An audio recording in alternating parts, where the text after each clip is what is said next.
Living Local Carolina with Katie Turner. Local trends, shopping, dining, and more. This is Living Local Carolina. Well, today we're going to learn some stuff. I'm joined by money coach Dana Wolf. How are you? I'm great, thank you. How are you? I'm doing awesome. You're going to talk to me about the major components of a healthy financial plan today. Correct. What are they? Where Good do we question. begin? Good question, Katie. So there are 4 things that you really need to know about your financial health. I mean, we all go to the doctors once a year for a regular checkup, right? So we need to check our financial health as well. So we need to start off with the question, do we have a financial plan? Do we have a monthly plan like a budget? Do you have an estate plan like your wills and things like that? That's all part of your financial life. You're going to be dealing with money from the day you're born until the day you die. So having that estate plan, having a financial plan, do we need a debt reduction plan because we're in debt and we have goals that we want to meet? Do we have a tax reduction plan because we owe the IRS money or the South Carolina money, right? So that's the first section. The second section goes into what I want to call the funding, the things that we're going to fund in the future, all right? So we need to fund college education for our children. Maybe we need a wedding fund. Maybe we have some long-term goals like retiring at the age of 55, and so we want to fund our retirement. So that's another segment of your financial life. The third section would be more along the lines of legacy building. Okay. Are we teaching our children about finances? Because that's a huge one, okay? Are we teaching our children about our finances? Are we giving our financial wealth and building a community that we're leaving a legacy, where we're using our money for the good? So those are the first 3. And then the fourth thing is insurance. There are so many different types of insurance out there, and you really have to ask yourself, do I have the right insurance? Do I need insurance? Do I have homeowners or auto, renters? Do I have life insurance? Do I have health insurance, disability insurance, long-term care insurance? And there's so many out there that you really have to look at them each year and say, do I have the right coverage? Do I need more coverage? Things of that nature. So there's 4 different little pots, okay? So we've got our planning for the future pot, where we're funding things for the future. We have our now pot, and then we have our legacy pot, and then the insurances that we need to make sure that we're covered. And you were saying this sort of thing, you should do a little checkup every You year. do. How do you do that? It's the same way with going to your doctor, right? So at the first of the year, you might look back and say to yourself, where did my money go? Or you may do that on April 15th when you're doing your taxes, right? Yep. But pick a time of the year. When it comes to insurance, for example, if you know your registration is due in June and your insurance is due in June, you want to start looking 30, 60 days prior to that at your automobile insurance. Do you have the right coverage? Maybe we want to change our coverage because we have an emergency fund, and so we can change our deductible, get a lower premium if we're looking at it. Anytime there is a life change in your family, if you have a new child, if you get married, if you move, as you're turning 65, there are different things when it comes to health insurance that you have to be, paying attention to. So it has to be something that works for your schedule. Don't try to look at your finances the day before you go on vacation. But pick something, whether it's the first of the year so that you can take a look back and you can say, oh, this is where I was, this is where I want to be this year. Maybe it's over a long holiday weekend where you're just sitting around and you're like, okay, July is almost over. I got 6 months to the end of the year. Where am I? Am I meeting my goals? Do I need to change things? Do I need to change my plan? And when it comes to teaching our children, that's an everyday thing that has to happen all the time.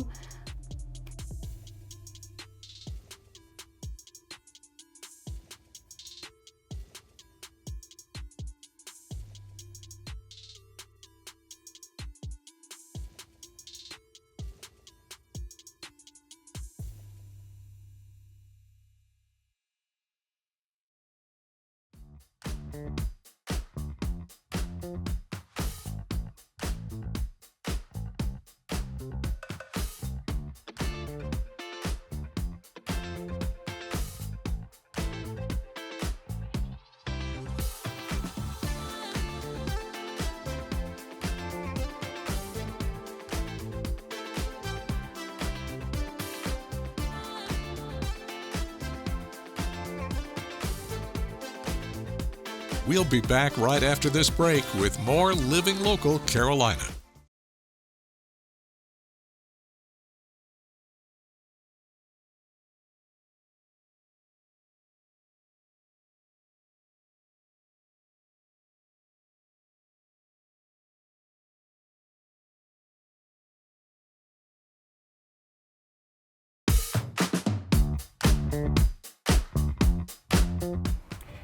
Well, thanks for joining us today. We have a little bit of a different segment that we are doing. I'm joined by Miguel Brown, who's normally behind the camera. Miguel, how are you? I'm doing well. How are you? I'm doing good. We really just wanted to show you guys who Miguel was. He does so much for our team here at Living Local Carolina, and I want you guys to be able to get to know him as well. So, Miguel, why don't you tell me a little bit about your background and how you got to be here at Living Local Carolina? My background started. I graduated from the Art Institute of Charleston, got a film degree in 2014, and then I started at News 2 as a senior video editor, and that's where we worked together in Charleston. I've been there for a few years, and then Nexstar created the Living Local show, and I wanted to do LLC, and then a position happened to open up back in 2022 here in Myrtle Beach, and I applied here. And Lord and behold, here you are in Myrtle Beach from Charleston.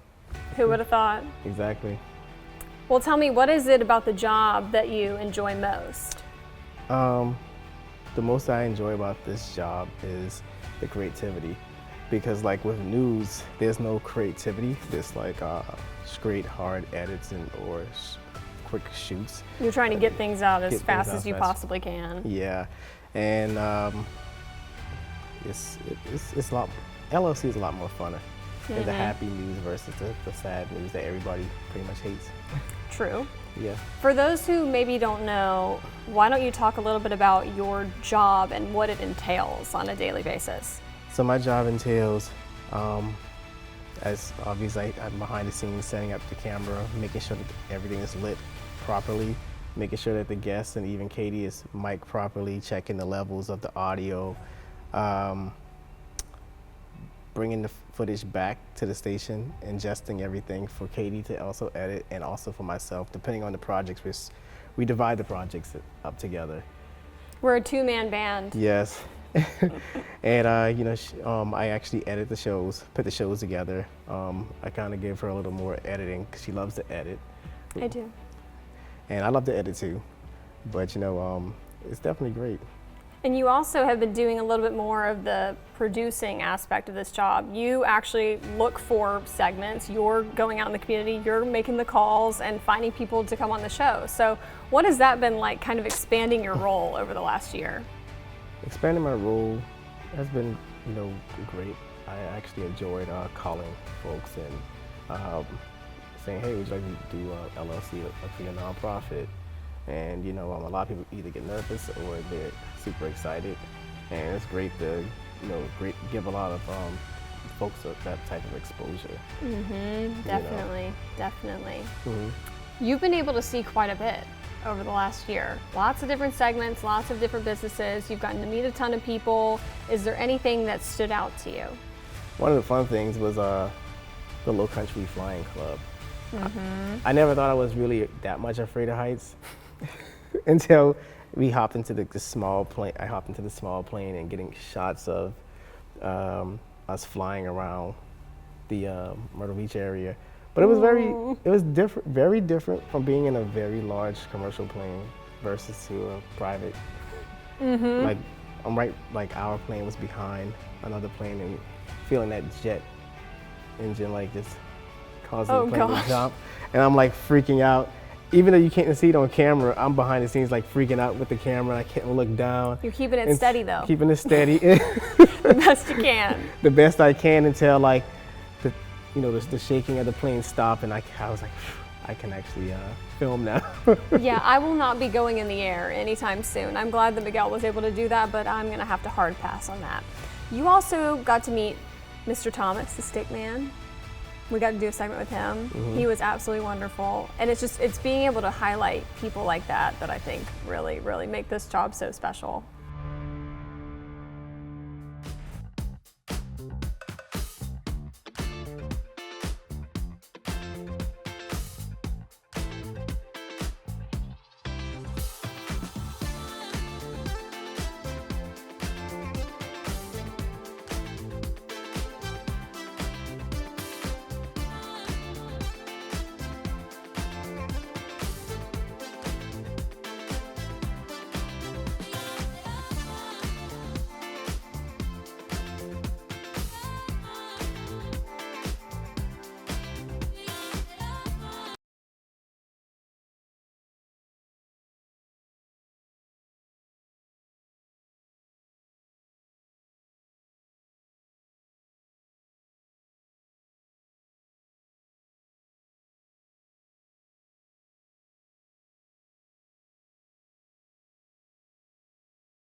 The following portion of Living Local Carolina is sponsored by Klaus Roofing.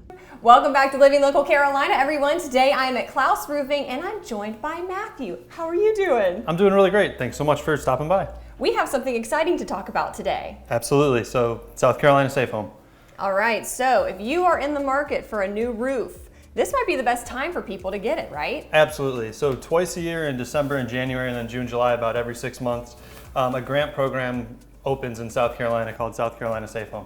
Okay, so what do people need to know? How do you know if you might need a new roof? So roofs locally last anywhere between 18 and 22 years, roughly. And if you have got granules falling off your roof or missing shingles, you're getting a letter from the insurance company saying you need a new roof, any of those things, and you want to look into getting a new roof, the Safe Home program is a great opportunity to get some money off your roof. And this is also because when you're living in a coastal area, you're really trying to beat the elements a lot of the time. Absolutely. The goal of the program is mitigation. So it is to kind of bring roofs above code, which has an additional cost. But with those homes that go through this program are more resilient to, major weather events. When I think of this, I think really peace of mind. Oh, 100%. Peace of mind that should the worst happen, you have the best protection you could possibly have.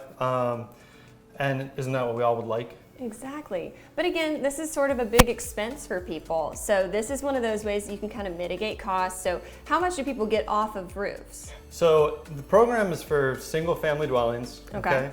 So mobile homes don't count either. That is just something that quickly doesn't go in the program. Mm-hmm. But you can save anywhere from $6,000 to $7,500 off your roof, depending.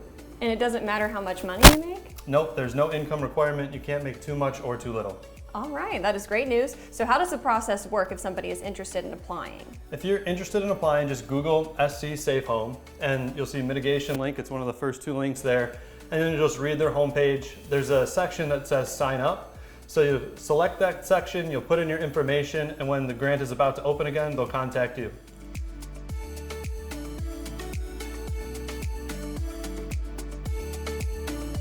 This portion of Living Local Carolina was sponsored by Klaus Roofing.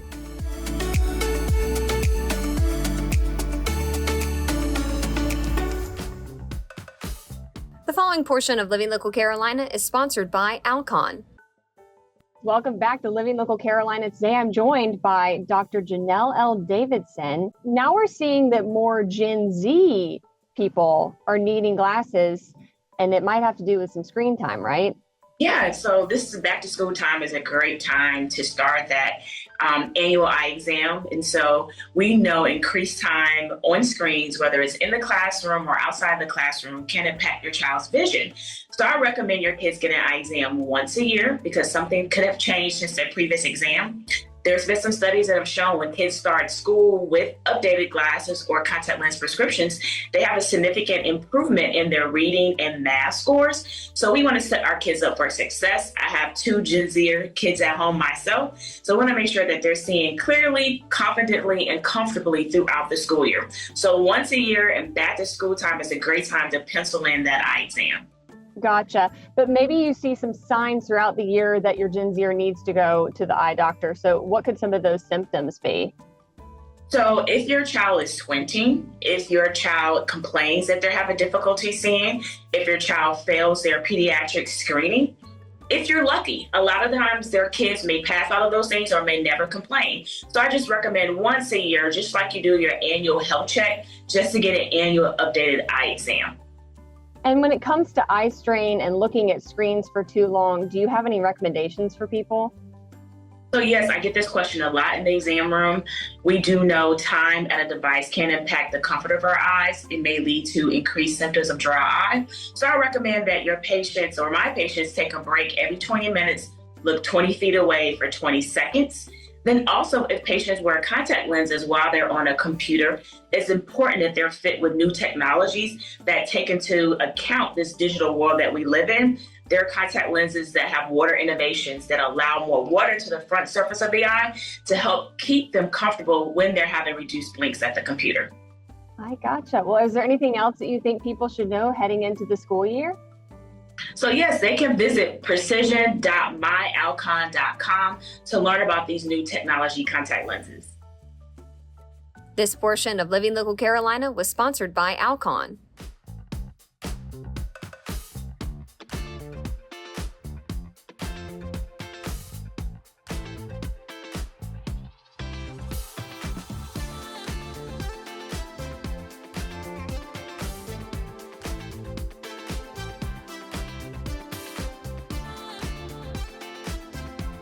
We'll be back right after this break with more Living Local Carolina.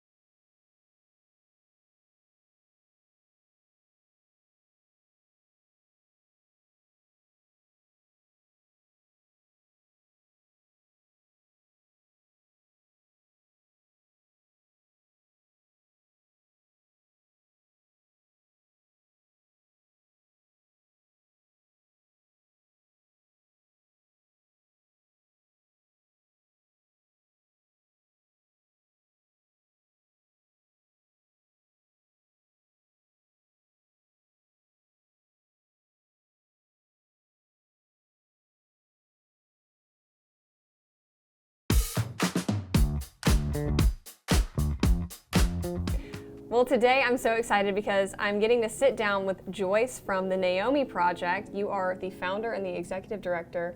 Welcome to the show today. Well, thank you for having me, and I'm really grateful to be here. Excited, really. Me too. So tell me, you were just saying that you started this organization 18 years ago. 18 years ago, out of a need for women who needed a safe place to go once they left the shelter. The shelter leaves you for 30 to 60 days, and after that, most of the women have to go back to their abuser. So giving them a place to jump off, and that's what the Naomi Project does. We offer them a year-long stay to be able to get back on their feet with resources and encouragement and mentors and just a program that they can work to be able to heal, seal, and move on. It's organizations like the Naomi Project that fill in those gaps. Yes. And there sadly is a need for it. So what made you start this 18 years ago? One of the ladies at the shelter that we had, she said to me, she said, Miss Joyce, if I had a safe place to go, I wouldn't go back to my abuser. And that she had 4 kids and she had nowhere to go. So what happened over a year's time, she kept coming back to Miss Joyce, are we gonna have a safe place to go? Are we gonna have a safe place to go? So that led me into looking at this. That's not what I wanted to do, but it led me into looking into this and being able to see that it was doable. So just opening up the doors, finding a building and opening up the doors. That was the hardest thing, but the community has rallied. So it's just been, in these 18 years, it's just been one whirlwind after another, but it's been a joy because my passion, they see. And you're able to change people's lives too. What you realize is that 70% of the ladies who come to Naomi don't go back to their abusers. So that presents a great problem that we can solve. And giving them the courage and the encouragement and to be able to look at what they can do for themselves as opposed to depending on somebody else. And there are other ways to support the Naomi Project too, whether it be donations. So what can people donate? What can people do to help out? Well, for the Naomi Project, finances is always a great issue to have. But what we do is we take anything that you use that ladies can use, because at the end of when they get ready to leave, realize that they don't have anything to get into their own apartment, which is a part of our program, helping them to do that. So once you give them a dining room table or a couch or sheets and pillowcases or hygiene kits, these things they can use and not have to start from the ground up when they get ready to go into their own place. And that's more encouragement and giving them more support that they can use to be able to know that they can do this on their own. I love it. Well, before we go, will you tell me, what has it been like over the last 18 years being able to watch these women thrive once they leave the Naomi Project? One thing about it is that I never lose a lot of them. They still depend on a lot on things that they need. So by me getting donations in on a regular basis, and we're an all volunteer organization, so we don't have any paid staff. So having volunteers to come and having a lot of supplies that these ladies can come and get on a regular basis that I do. I still help those who are in their own apartments and are able to to sustain them, just to be able to, and helping them even with paying bills. You know, sometimes they get down short. And Naomi Project comes to that and helps them out to be able to stay where they are and to maintain and to give them that encouragement that someone has their back.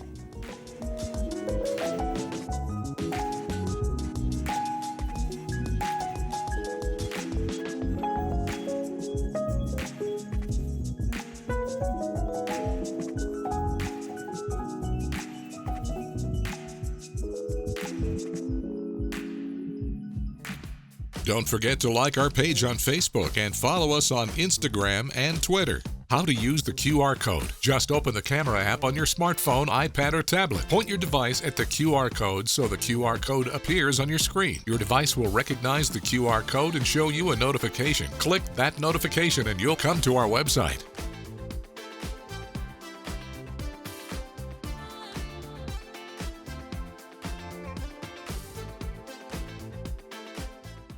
Living Local Carolina, weekday mornings at 9:30 on WBTW News 13.